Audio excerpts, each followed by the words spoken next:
E aí, galera? Vamos falar um pouquinho sobre Big Bang? Primeiro, a gente tem que se localizar. Imagina tu lá na tua casa, no jardim. Esse é você, esse é o céu, essa é a grama. Você mora numa cidade chamada Passo Fundo, que fica aqui, no Rio Grande do Sul. Rio Grande do Sul é um estado que fica no sul do Brasil. O Brasil é um país que fica na América. A América é esse espaço aqui, ó. Um planeta chamado Terra. Essa é a Terra vista do espaço. A Terra fica aqui, no sistema solar. Esse é o Sol. Esse é Mercúrio. Esse é Vênus. Esse é Marte, de onde vêm os marcianos. Esse é Júpiter. Esse é Saturno. Esse é Urano. Esse é Netuno. E esse aqui é o Plutão. Plutão dizem que não é mais um planeta. Mas eu me pergunto, se não é um planeta, o que é? Deixa pra lá. Bom, o sistema solar está localizado bem aqui, num lugar chamado Via Láctea. E aí você me pergunta, como é que você sabe tudo isso? Volta um pouquinho. Nananana, planeta, planeta, lá você no seu jardim. Se sentiu pequeno, né? Quando alguém resolveu começar a anotar todas as observações que fazia observando as estrelas, melhor à noite, porque de dia só se fosse o sol, é que começou a se formar todo o conhecimento sobre o universo. Até o século XVI, todo mundo pensava que a Terra era o centro do universo, o que batia com todas as crenças religiosas. Mas em 1543, um cara chamado Copérnico resolveu dizer que a Terra girava em torno do Sol. Como assim a humanidade não é mais o centro do universo? Não preciso dizer que as suas ideias não foram aceitas na época. Mas um cara chamado Galileu veio em seu socorro. Segundo as teorias de Copérnico, Vênus deveria ser igual à Lua, isto é, passar por todas as fases. Nas teorias pré-copernicanas, Vênus não era igual à Lua. Galileu descobriu que sim, Vênus é igual à Lua, validando a teoria de Copérnico. Mas essa teoria só diz respeito a uma parte muito pequena do universo. Em 1929, um cara chamado Edwin Hubble fez uma descoberta. Ele descobriu que as luzes emitidas por elementos químicos em outras galáxias eram diferentes das luzes que eles emitiam aqui na Terra. Digamos que um planeta X emite uma luz violeta. Conforme essa luz vai percorrendo o espaço, ela vai mudando. Se a Terra estivesse a essa distância do planeta, enxergaríamos a cor amarela.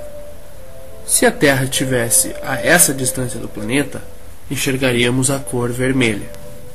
Através dessas observações, em 1929, Edwin Hubble deduziu que o universo estava se expandindo.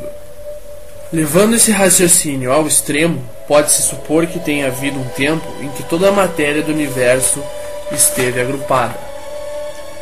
Esse é o ponto inicial da mais aceita teoria sobre a origem do universo, a teoria da grande explosão.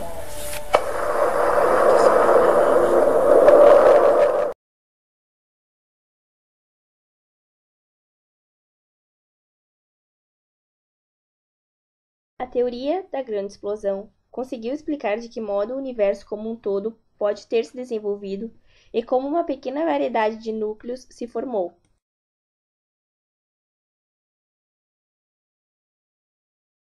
Como, então, se desenvolveu a grande variedade de elementos deste universo? A resposta está nas estrelas. Depois que a bola de fogo primitiva explodiu, ela não evoluiu de maneira totalmente uniforme. Em vez disso, houve concentrações localizadas de prótons, de nêutrons, de elétrons e de pequenos núcleos, como os de hélio, que explodiram em todas as direções. Dentro da nuvem de gás, essas partículas podem atrair umas às outras por gravitação, exatamente como a Terra atrai gravitacionalmente os objetos. Como resultado, as nuvens de gás podem contrair-se conforme as partículas se aproximam uma das outras. Se a nuvem de gás contiver um número suficientemente grande de partículas, a matéria pode ficar altamente comprimida. No final, os prótons, os nêutrons e os núcleos de hélio se aproximam o suficiente para passar por um processo chamado de fusão nuclear, onde núcleos menores unem-se para formar núcleos maiores, liberando energia no processo. Esse processo de fusão pode continuar, produzindo finalmente muitos dos elementos da tabela periódica. Essas grandes nuvens de gás que sustentam a fusão nuclear são chamadas de estrelas. As galáxias são grupamentos de estrelas reunidas pelas forças da mútua atração gravitacional. Acredita-se que a primeira galáxia se tenha formado aproximadamente 2 bilhões de anos após a grande explosão.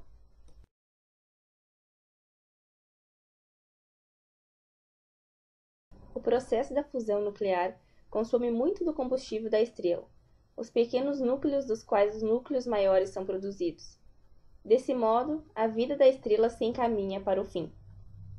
Sem combustível nuclear para a manutenção de sua temperatura e de sua pressão interna suficientemente altas, a estrela começa a se contrair. Esse colapso gravitacional resulta em um aquecimento rápido, pois as partículas se chocam umas contra as outras com muita força, criando núcleos ainda maiores. No caso de estrelas de massividade ordinária, o resultado pode ser a formação de uma estrela expandida chamada gigante vermelha. No caso de uma estrela supermassiva, há uma explosão catastrófica, que os astrônomos chamam de supernova. Uma observação recente de uma supernova foi feita em 1987. Ao explodir, a estrela lançou suas camadas exteriores para o espaço. Essas camadas contêm núcleos maiores, os quais a estrela criou em sua morte.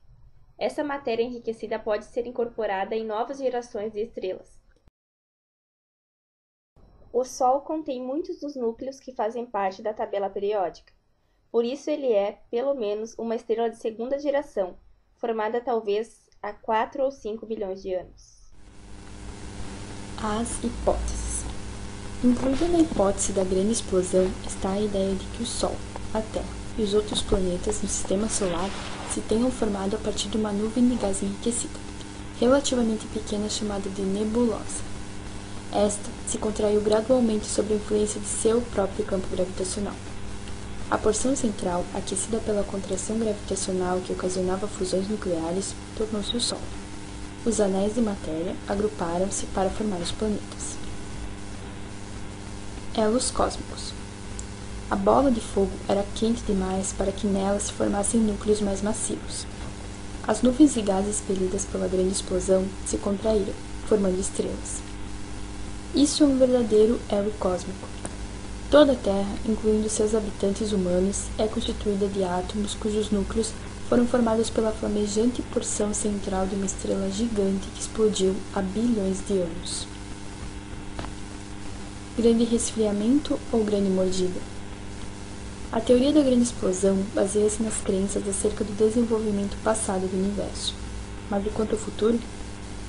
Duas teorias opostas concorrem para responder essa pergunta. Segundo a teoria da expansão contínua, o universo continuará expandindo-se sem nunca atingir um limite, um grande resfriamento. Já segundo a teoria do universo oscilatório, a expansão atingirá um limite, quando então o processo de expansão se reverterá, iniciando-se bilhões de anos de contração, uma grande mordida, até que finalmente a bola de fogo primitiva possa ser restaurada e explodir novamente. Isso vai depender da velocidade e da massa do universo. Quanto maior for a massa, maior será a força gravitacional exercida, e maior será a possibilidade de toda a matéria juntar-se novamente, gerando a grande mordida. Vendo no escuro. A soma de todas as massas realmente observadas pelos astrônomos é apenas 1% da massa crítica, que é a quantidade necessária para que a gravidade puxe e agrupe novamente toda a matéria do universo.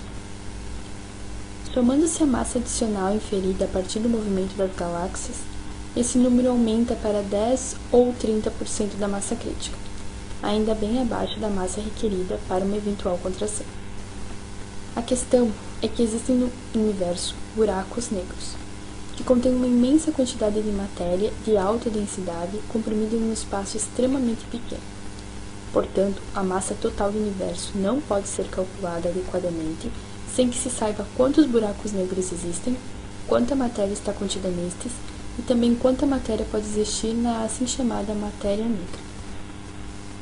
Mas de onde veio tudo isso? Houve o súbito surgimento de uma bola de fogo primitiva ou ela já estava por aí durante toda a eternidade? Ela veio do nada ou já existia? E Deus? Ele sempre existiu ou de algum modo ele veio a existir? Quem fez Deus? Perguntas que até então estão sem resposta.